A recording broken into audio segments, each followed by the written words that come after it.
There's an Adventist physician in St. Helena, California.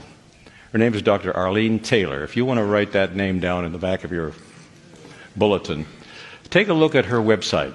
She's a brain specialist. She works with the brain surgeons and the neurosurgeons and the brain specialists, but she's especially been involved with neurosurgeons that are not Adventists, that they're not even Christian. They don't believe in God.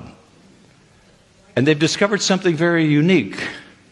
Jeannie actually, when heard her, did a powerful research about the brain, and I've gone to her website, communicated with her. She reports about these non-believer brain surgeons and specialists who are now doing laboratory experiments on, are you ready for this? Prayer.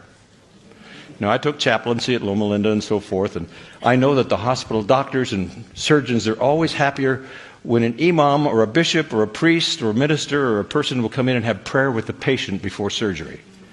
They couldn't understand it, they don't understand it, but they know that prayer makes things go better for the patient and the family. But how do you prove that in a laboratory? Because science in medicine is all based on testing and laboratory.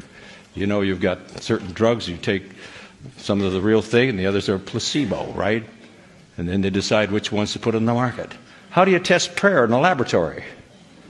You know, Ellen White says something about this. She says that when we pray, the brain emits electrical impulses. Now, I personally believe that God has a great big cosmic computer, and that big screen, he can catch those prayers, and he can also communicate with me that way. But scientists now, Dr. Taylor says this, in blind studies, they have put these electrodes on your head so that when you pray for someone who's in intensive care in the Orlando hospital, maybe they're even semi-conscious, they don't even know. They don't know about this and you don't know. But when you pray a prayer for anyone, the instant you pray, something happens in the brain of that person you're praying for. That's scientific evidence now that they don't even want to go there because they don't understand this. It's something spooky. It's something mysterious. But there's power in prayer. And we're not praying anymore. Listen to this. I am not finished yet. Dr. Taylor has also discovered something else very significant. And that has to do with reading something spiritual, devotional. These brain specialists, and again, they're not Christian, they have no orientation with biblical, and they don't understand this. It's spooky.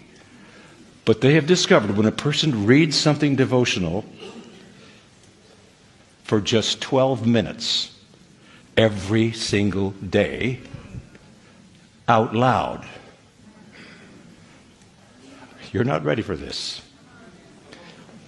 And especially different kinds of prayer that are praise and so forth. They can actually change the brain cells, and that does amazing things. But reading something devotional, spiritual for just 12 minutes out loud every day, are you ready for this? Can actually reverse dementia and possibly impact Alzheimer's. This is science now, and they don't understand this.